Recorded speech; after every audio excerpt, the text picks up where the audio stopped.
Okay, welcome to Hopeifiers. I am the acapellist. With me is Brother Scott Sweetman. How are you doing, Brother Scott? Mute on, my friend. Mute. Oh, there you are. Oh, good. Yeah, I think that Sister Google muted me because I heard in my ear, I heard muted, and I didn't touch anything, so she thought I'd gone to sleep. Maybe I don't know. I wasn't being active enough. Anyways, good to see you. How are you doing this evening? I'm. Oh, I lost you again. Yeah, I don't. Something's muting me. Huh? Are you still there? Yeah. Can you hear me? It seems to be when you move, somehow you disconnect or you mute yourself or something. Okay. Well, we'll try this, and if it doesn't work, I'll do something else. Okay, you're fine right now. Carry on. Okay. Okay. Let me try that. How's that? Yeah, you're good. I can hear you fine. Great. Yeah, excellent. Well, it's actually you sent me. Lost you.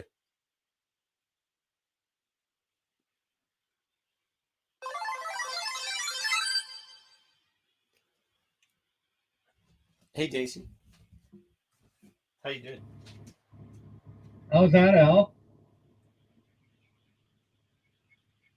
Okay. Can you hear me now? Al, can you hear me? Yeah. Okay, I'm on a live show right now, Daisy, but I'm 11 and a half Ks. Okay, thanks. Okay, that was bad judgment by me. Sorry about that. Do you have audio now? No. You had it? No. Can't hear me? Now I can. It seems like when you move.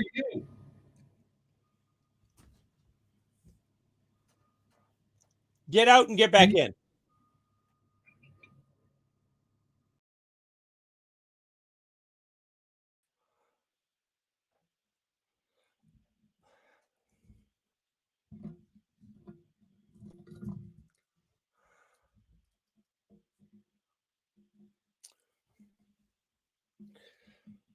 Hello. Okay, so we're having a little technical difficulties here at Hopeifiers. Scott is going to come back and join us. I don't know what.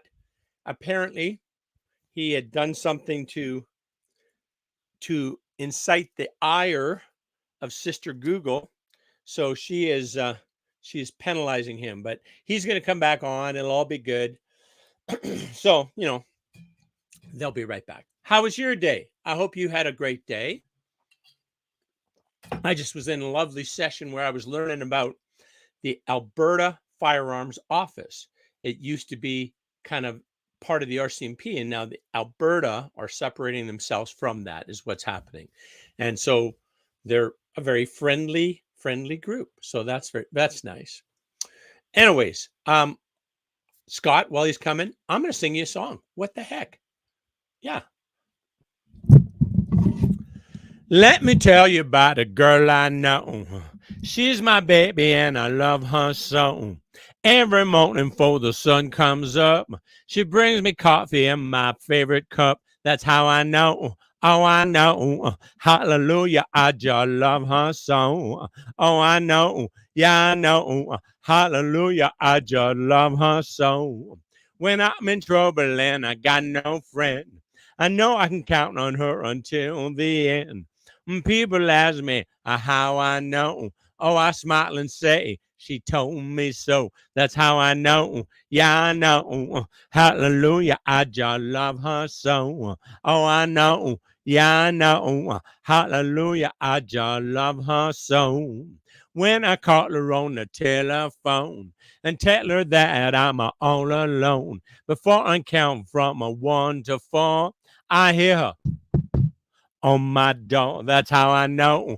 Lord, I know. Hallelujah. I just love her so. Oh, I know. Yeah, I know. Hallelujah. I just love her so.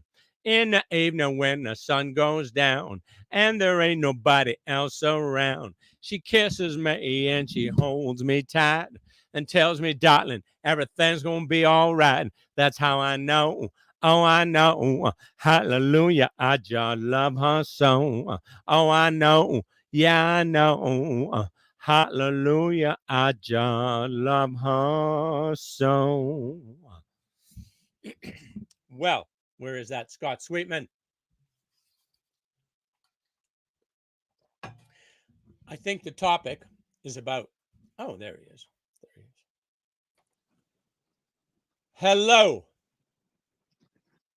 Can I hear you? Al, can you hear me? Yes, I can hear you. Can you hear me? I can't No. hear you. Not for anything. Just hold on a sec. Oh, don't make me go out again. Okay, just.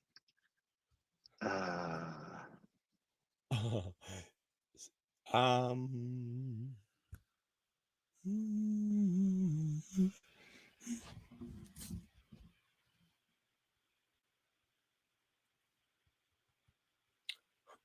Technical difficulties. Oh my goodness.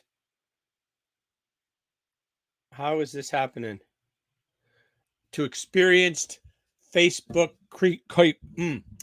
to experienced content creators like Scott and I, how is it that we can't pull off this little task? Hey Scott, can you I hear can me, hear. brother?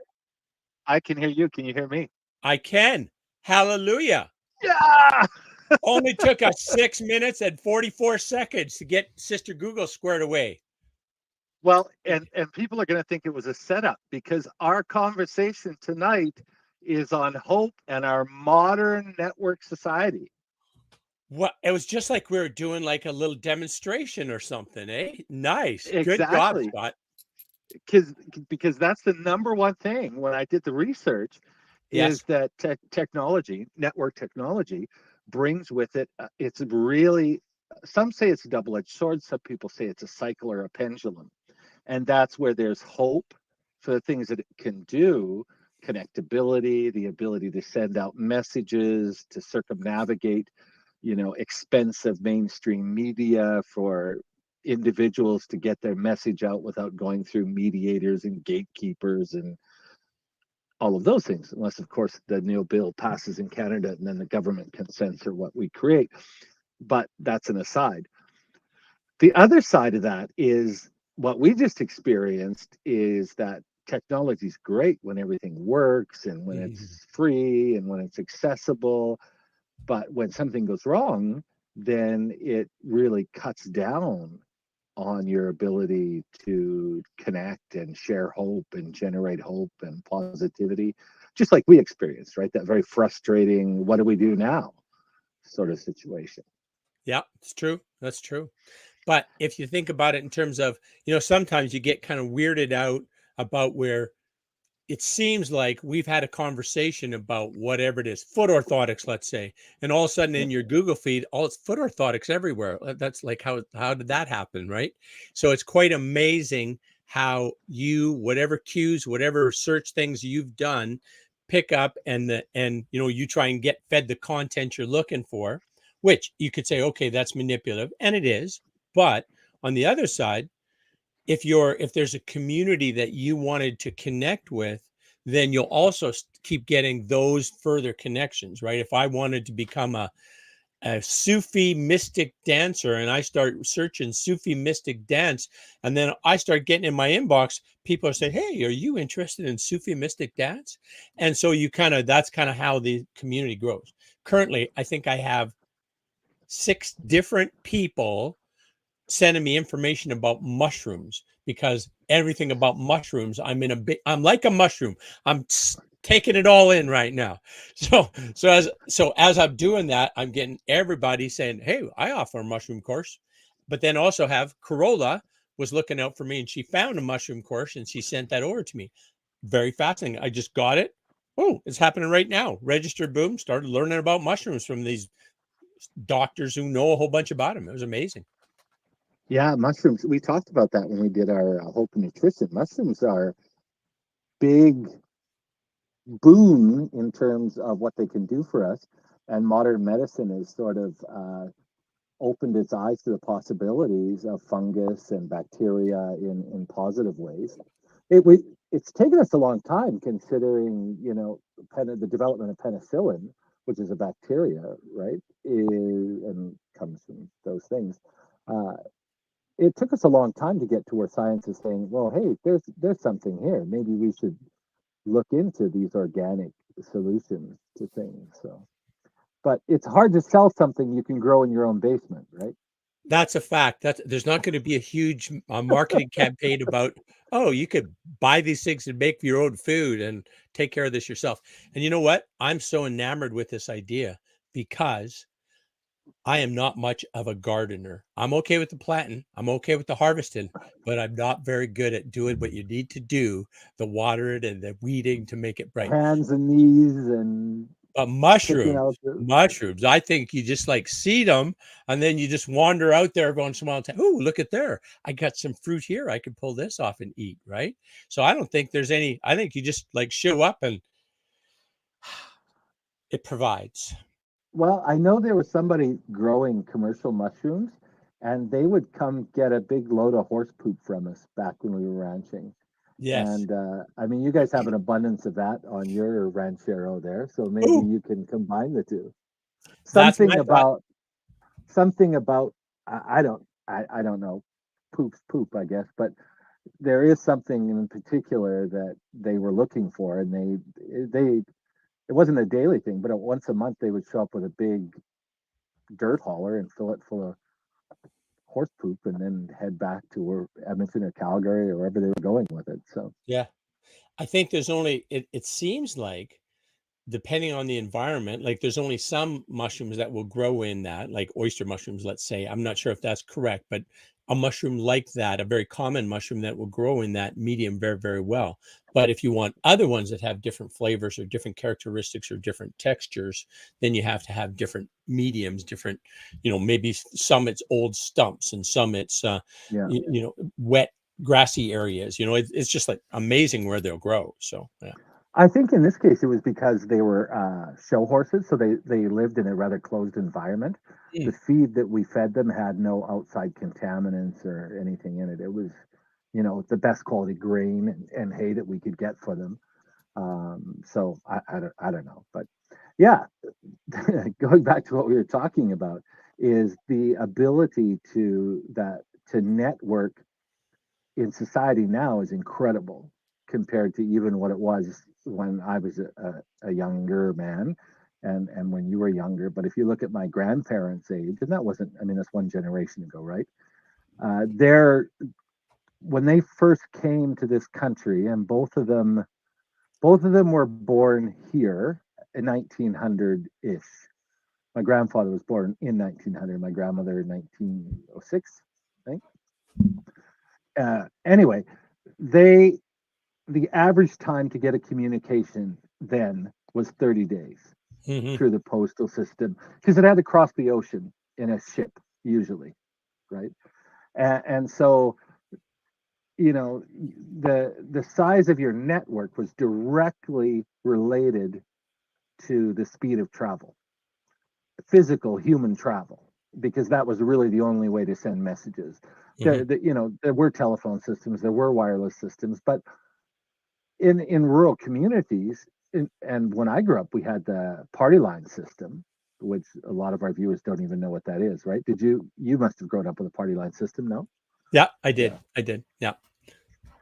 And Yes. and as a teenager, you was always worried that the neighborhood nosy was listening in on your conversation, so you were careful, develop codes to talk to one another.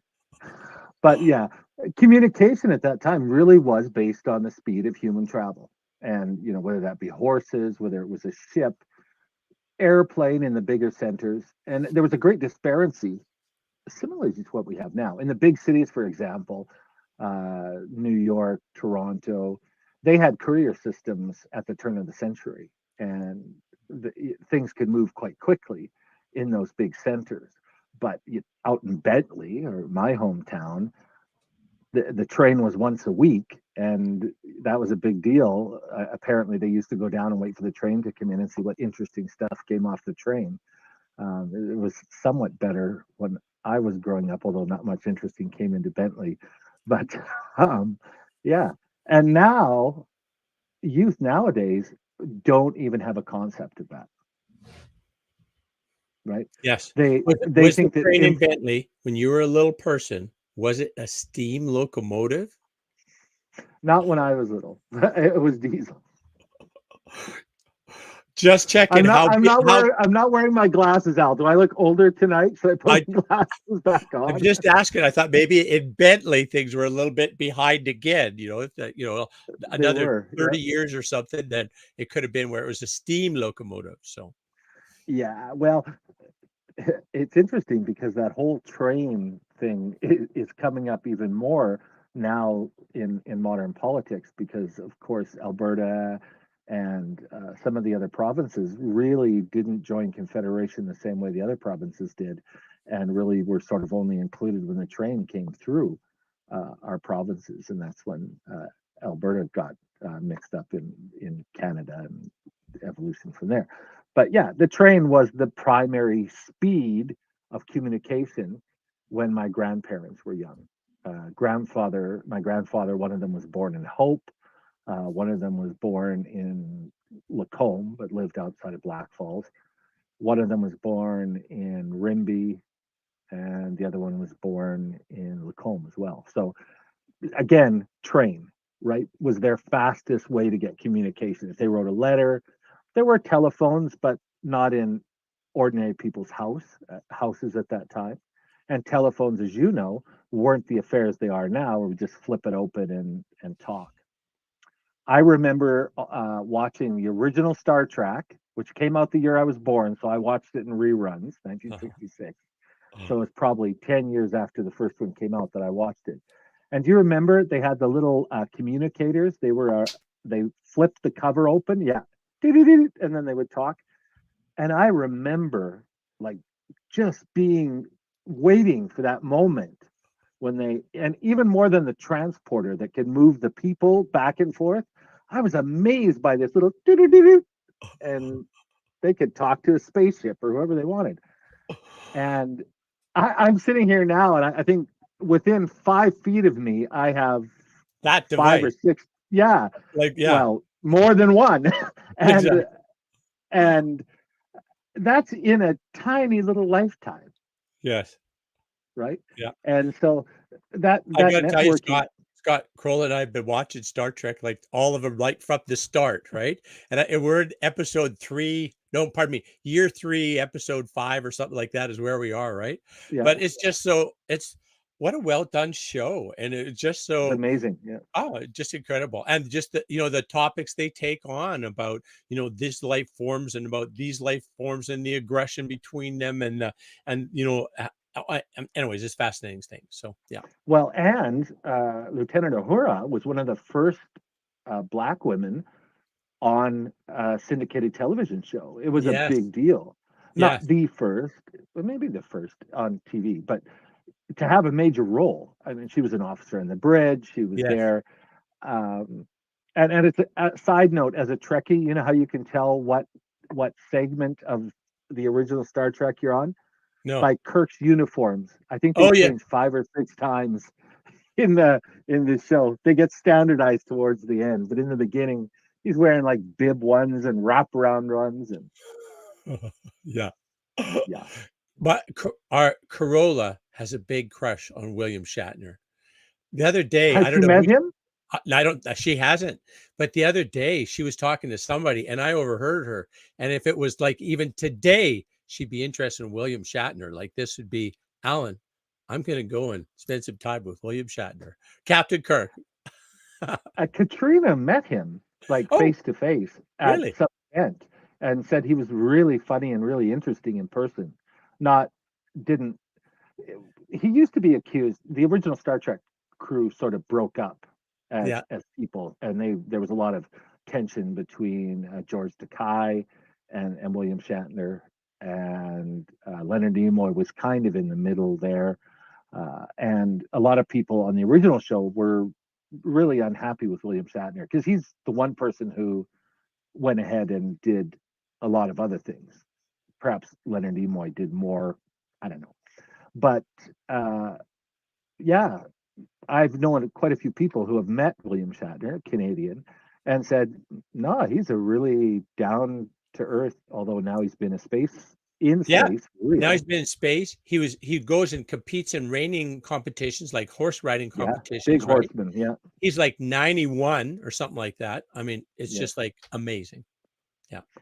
Yeah, I wish I have his health and his opportunities and be that active when I'm his age. So that's incredible. So all of the main players on that show had very interesting lives. And were very active in a lot of different ways. George Takei was incredibly active in gay rights in the beginning, and certainly has had a renaissance of his personality as both an actor and a representative of gay and lesbian LGBTQ rights. Um, and yeah, so and Leonard Nimoy, they used to come to Vulcan here. Do you remember when they used to do the Star Trek days? yeah. And they would be there. But yeah, the girls go to Comic-Con, and there's often William Shatner, or one of them is usually at Comic-Con. Oh, cool. So, yeah. Anyway, the point is that in one lifetime, my lifetime, your lifetime, we went from science fiction communication and networking to reality. And that's incredible. Perhaps at very few times in history has that leap been made. Although I would suggest our grandparents' time, they went from horse and buggy to rocket ships, which may have been a bigger leap. But technology is exponentially developed, right? So it goes really slow in one area, and then something is discovered, and then that speeds it up, and then something else is discovered, and then it starts to roll fast. And then Elon Musk comes and changed everything 1,000 times of what it was before. 10x blah blah blah improvement on everything. Yeah, and he's very interesting. Apple's fighting with him right now. So Apple threatened to take Twitter off of their app store. Oh yeah. And his statement was, I wonder if I should get into the phone making business. Which, yeah, following Elon Musk on Twitter is worth the price of admission. He is incredibly arrogant and humorous, but he's very funny. But certainly, we talk about social networking and all of those things, but we're entering into a time where the Wild West is over. I remember when I was a young person, younger than I am today, where the internet and online really was the Wild West. Anything went. There was no control. It was completely, people talk about it being crazy today. When it first started, it started out in universities and in military installations, of course, the history of the internet. But with it at the time, there was a lot of that 1960s, 1970s, 1980s, sort of party mentality, freedom mentality, and all of that became part of social networking at the time. Bulletin board systems were incredibly popular when I was in my late teens, early 20s, and 30s, before we had social networking sites like Facebook and all the things we have now. But a lot of people are concerned now that what's happening is we see that pendulum swinging back. And there's been some really solid research about how technology swings on a pendulum.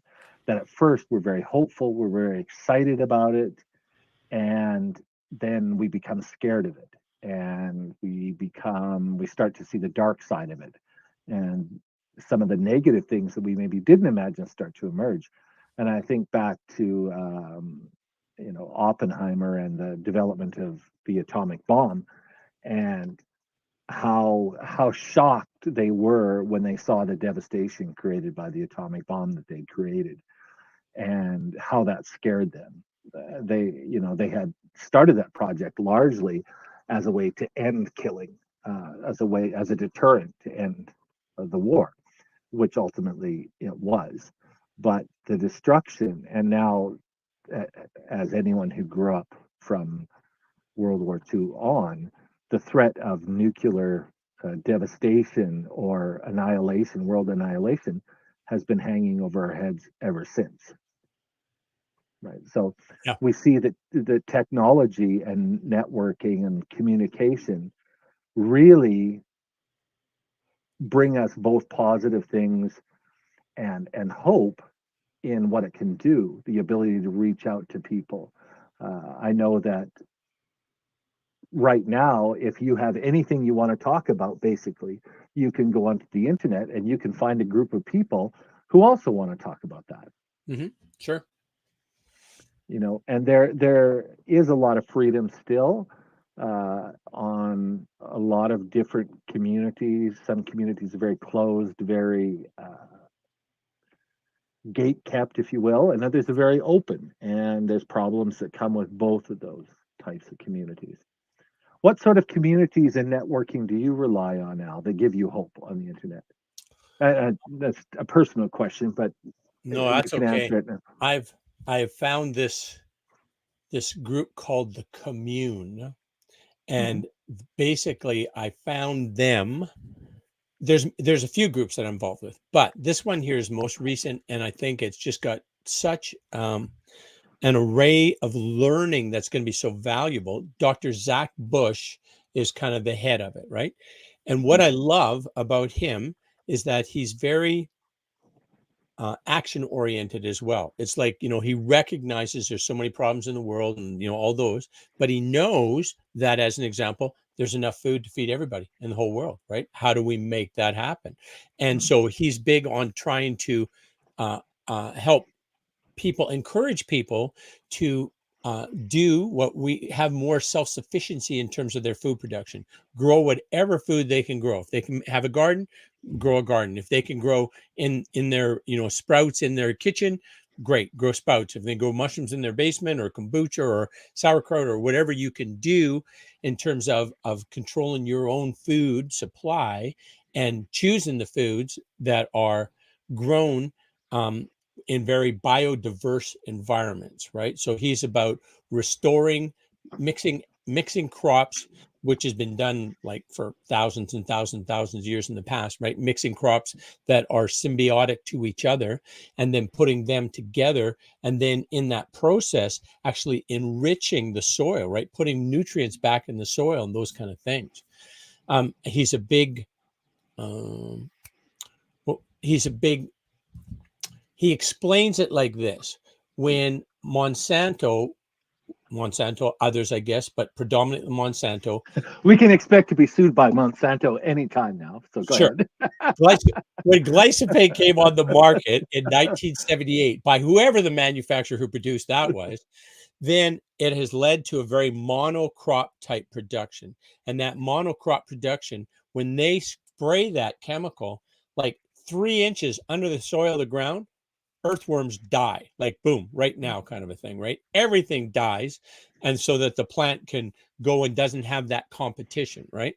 And so then his thing is about doing these plant combining, restoring more traditional agricultural practices that were more revered the land, revered the soil, were more gave the soil what they needed to produce the best food, which is our, the best produce, which is our best food, kind of a thing, right? So anyways, he's just so, and even about environmental things. So we plant more gardens, we grow more green stuff, we capture more CO2, right? We turn the dial back, perhaps the pressure on the global warming, because like I don't think there's any question about the science that our impacts are making where it's going to heat up, or we're going to have a big rising in the water table, and it's going to cost a lot of human lives. And maybe it's too late to change that, but if we can't change it, like, we're going to see those impacts more and more as we go forward, right? So I think the only valid argument against that is that, from a perspective of science, is that it has happened before. Not the climate of Earth has changed many times. Obviously, this is the only time that humans have been the cause of that change. So yeah, obviously I believe in climate change. Obviously, I believe in the pollution and the things we do to damage the earth are certainly going to have an effect. But I I think it's interesting that often we don't look at what's happened in the past and say, okay, is this survivable?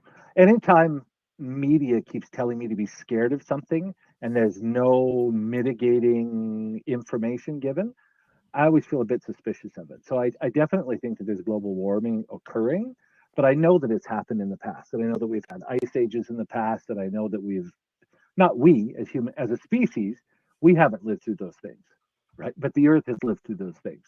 We should be looking at what's happened in the past and is there a recognizable cycle or are there things that we can do to survive that as it's going to happen? Because I don't think globally that enough people will change quick enough to stave off a change in the environment that may be occurring anyway, and we've just speeded it up, or it's completely because of us. I honestly don't know, but I do know that we don't. There's too little time spent on people discussing because as soon as you mention it, people go to either pole, right? But I think that there's information that gets left out of the discussion that would be valuable. When has this happened before? When has the Earth experienced massive heating events, massive cooling events? How has it affected the vegetation? How has it affected the species that are alive? Because a Well, lot of it, sorry, yeah, I understand what you're saying. I guess the thing that appeals to me about him is that this is something anybody can do that will oh, yeah, improve their agree life. 100%. Yeah, and improve the environment. Weather state could certainly improve both of those things. The food you're going to eat, the soil that you're growing those plants in, and the environment in general are all in a better shape if you can do that. And so I think, and why couldn't we all have a little bit more involvement in our food production, right? And Absolutely. be a I think there's no downside to it, and it's something that we can do, right? As opposed to, everything's going for a shit. What am I going to do now? Kind of a thing. This is like we can change the course if we collectively take action. So We're on the same path. We're just coming about it a little bit differently. understand. What I was saying there is that what's happening now is because of social networking, and this goes back to the research I was looking at, and as you mentioned earlier at the start of the show, is we're creating sounding boxes. And instead of getting a broad spectrum of information, if Sister Google or whatever system I'm using sees me search a lot of information on killer bees, for example, right? I'll start getting more information about killer bees and I'll start getting more information about diseases that are killing killer bees. And pretty soon, my entire media feed will be about information concerning killer bees. And most of it will be negative. Given enough time, that's what surfaces because negative stories have higher ratings, they get more exposure, they get more play time. So the algorithm just says, okay, more people are talking about all the bees dying off and the planet dying off. So your feed's going to have more of that information. And I believe that to be true. And I'm very concerned that bees are dying because they are instrumental to life on the planet and period. But the way our media works right now is that it's very hard to get an opposing view to show up in your media feed for there to be, oh, that's interesting. But you know what? Over here, there's some validity in the argument that whatever is contrary to what your views are. So I think that well, I don't think, I mean, this is what the research said that I was looking at, is that we get in this cycle of recycling our own views and the things we agree with or we like, we upvote either by looking for more of it or giving it a thumbs up, et cetera, et cetera. And what that means is it pushes out any view that's not in the similar vein. And I there's a understand. danger to that, right? And I As it, think that on sorry. I was just saying, as in the monocrop type culture, a mono thought type process, is also very dangerous. If it lacks the diversity, it lacks depth and richness to whatever solution or concepts that come through it. That's a perfect way to describe it, and that's a great distillation of what the research and articles that I was looking at were saying, is that we're getting to a point where, and it's part of the reason we have so much diversity in our culture in developed countries, is because our networking is polarizing us. It used to be you would sit around the table, and of course, most of those people there are similar to you. That's the nature of communities, especially around, a table sharing a drink or breaking bread or those types of things. But human nature also brings diversity. So we have disagreement, we have shades of gray, we have those types of things. But algorithms in social media and networking are so advanced and so refined, as you say. If I watch a Korean drama and I go in and I search anything, the first things on my feed will somehow be related to the movie I just watched, right? Because it picks up on right the search I used to find the movie, and then did I load that movie? So then I show a preference for those things. The old adage where the department store knows the 16-year-old daughter is pregnant before the dad does because of her buying habits. Right. That's true. Sure. Right? So yep. I do think that there is that danger in our networking, that although we have the ability and the option to expose ourselves to the most diverse viewpoints in history, we usually don't. And we are surrounded by the gatekeepers of the tools we use to access that information. And that's sort of an ongoing battle in modern information, is how much access do we truly have to open opinions, or are they getting edited? And Elon Musk, and I know that you don't watch the news, so you may not know this yet, but Elon Musk is going to be releasing the what are they called? The records of Twitter, the censorship records, basically. I forget what they're actually called, but they're where they decided what they were going to allow and what they were not going to allow, and what they were filtering out and what they were not filtering out. And this has been a tightly guarded secret in the past. And Elon Musk has said, I'm going to open it all up, and then everyone in the world will know what was being kept from them and what was being controlled. And that presents us with a very interesting look. And I'm waiting for that to happen, because I think it's going to show us what's behind the curtain in a lot of ways.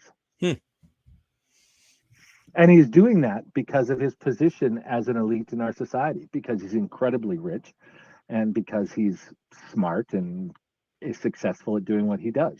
So why? What's his purpose in doing so? What is it? Why does he want to do that? Because the reason he bought Twitter, his stated reason, besides making money, and as much as I followed the story, what finally pushed him to actually buy it was censorship. He believed that the platform was basically a propaganda machine, and that it was making tremendous choices about what people were going to have access to and what was going to be cut out of Twitter. For example, who they censored. For example, Trump was kicked out of Twitter for his abuse, which I believe he's certainly abusive. But Elon Musk, in a free speech society, people should be able to say nutty stuff. That should be a right, freedom of speech. And I believe he's doing it because he believes that it was abused, and that many, many people in our society are wandering around thinking that they're getting the truth and that they have access to all of the information, when large corporations are actually controlling what we have access to. Yeah.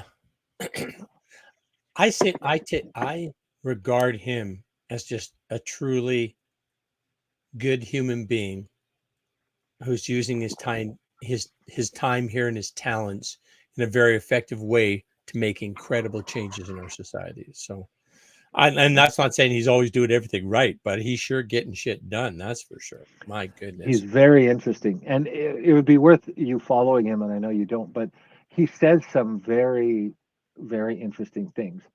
He has a very clear idea of the way things should be, and it's very interesting because, for example, he's very concerned about robots taking over from Yep. human beings, but he produces a robot. Yeah. And he sees no dichotomy in this. In his mind, the two are not connected. And that's very interesting. Either that's an incredibly brilliant perspective, which I think he is. I think that he thinks in ways that the rest of us generally don't, which would be proven by the things he's developed and discovered and his success in both business and science, etc. Or he's incredibly naive, which I don't think is true and it would be hard to say. But the people attacking him on Twitter is very interesting. Who chooses to attack Elon Musk, because his most controversial thing to date seems to be that he's decided that everyone who wants to have a blue chip certified on their account has to pay $8 or $6. I can't remember what it is. And big famous people are saying, why do I have to pay that? Because I bring people to your platform and I make you money. And if I am who I say I am, you're the great purveyor of truth. Why do I have to pay anything if you verify who I am? And so there's a lot of time and energy being spent about his surcharge on verification, when in fact he's gotten rid of their internal verification, or is in the process of doing it and passing it off to other companies. So yeah, I agree with you. I think he's a good guy. I think in terms of what he does for society, but he definitely upsets people. Hey Scott, we're 42 minutes. Where are we on our? You've done research. Well, I think the bottom line of it all is that hope grows in a lot of different fields, and a fertile field grows a lot of good things, but it also grows a lot of weeds. And we have to be smart farmers. And as you said, it's something that you don't like doing. And a lot of people are like that with their media and with their networking, is they don't go through and pick out the weeds.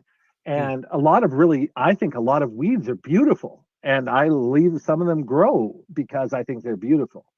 The fact is, they're feeding off plants that I hope to eat later, and they're actually hurting things. Sometimes we pull out plants that are quite beneficial to the ground and the environment and the insects and things, and we pull them out because we don't like them or they don't serve our purpose. So to bring it all together is that technology allows hope to grow, and it gives us information, it gives us connectivity, it gives us access to things that can fuel our hope, that can help us plan to make the changes to bring about our object of hope. But it takes work. And I think that because communication has become easier, people forget they still have work to do, and they still have the responsibility to make sure that their garden is balanced and their garden is full of a variety of things for their consumption. No one plants a garden and only plants broccoli, right?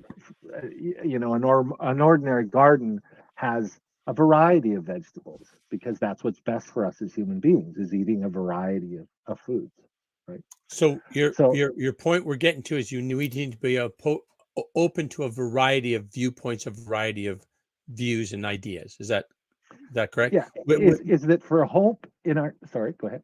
No, I just the trend is for us to get fed what Sister Google thinks we need to get fed, period. And so we need to be aware of that trend, and also to allow for a more balanced or opposite or a more rounded viewpoints from other other than that feed that we would normally see. Yes? And exactly right. And as you said, go to sources that you believe through your own personal experience and interaction, not necessarily who's trending the most or who's the most popular, because all those statistics can be manipulated.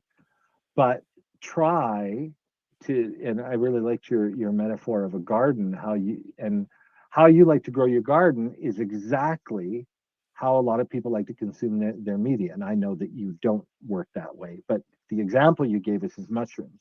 And if you're only growing mushrooms and all you want to ever eat is mushrooms, then you can set up an environment that's perfect for mushrooms, but it will kill sunflowers, right? You will never get a sunflower seed or the sunflower oil or any of those nutrients, right? So, and that's the danger of technology and networking, is that it does bring hope, it does bring positive things, but too often we get lazy, and I'll use that word in a true sense, and we start thinking that the provision of that information is somehow unbiased and uncurated and unpaid for. Uh, I'll give you an example. I was doing some Christmas shopping online, and I was searching for something for the family. My role at Christmas time is to buy a lot of small gifts that the family comes out Christmas morning and finds and can choose and pick and whatever. I did scarves and ascots and things last year. And this year I was going to do watch straps because all of us use Apple Watches to communicate with each other and things. And so I was searching for something, and it used to be there'd be one or two sponsored ads at the top. And what sponsored means on Amazon is somebody paid to be there, whether they're relevant to your search or not. Okay. 3/4 of the page was sponsored ads. I had to scroll down and scroll down and scroll down till I actually found the answer or the merchandise that met the criteria that I had put in. Mm-hmm. All the sponsored ads had met partially my criteria, Mm-hmm. but they showed up because they were paid to be there. Yeah. Yeah. And I'm suggesting that our social networking, our network society, a lot of the information, a lot of the things that we're given are because somebody has paid for them to be there or has the power to make them be there, Yeah. rather than they're what we need at that time. Right. Yep. Makes sense. And sorry, go ahead. Just saying, a good caution awareness for us to have that awareness in terms of the feed we get. Yep. Good one. And the articles that I read, the negative side of them was when they surprised people, or when people suddenly went, "Oh, I didn't know that my feed was being edited. I thought I was getting all the information." Mm-hmm. Right? Yeah. And that's when something positive, I've been searching affirmation and positive messages, but what you don't realize is that a political party is paying for their messages to be slipped into what you're searching, or merchandising, or retailers, or whomever. So, yeah, I think it is a cautionary tale that networking and technology expose us to great opportunities for hope. What we're doing right now is a good example how just a couple of friends who like to share positive energy with the universe can do it. And we've had people from all over the world tune in and see our little show. And that's a fantastic thing. But people need to be proactive, I guess, is the moral of the story, is that hope and networking and modern technology is incredible, but you can't be lazy. You do have to get out there and weed your garden. Well said, Brother Scott. Well said, Brother Scott. And we would invite you back for next week when we will have a new episode of Hopeifiers. I'm going to be excited on Thursday night. What? On Thursday night, our usual time. Last Thursday night, I had a sudden problem, and it was my fault that we weren't on the air. And so I apologize to our viewers. It was very sudden, and I was putting Al through stress because I was in one of those situations where I had to be in two places at once. And I always want to be here with Al and with all of you, but I was very concerned about another friend of mine who was maybe in trouble. Turned out they weren't. But yeah, so I apologize. We will normally be here on Thursdays unless we send out a message letting you know that we won't be. Thursday at 7. We'll hope to see you then.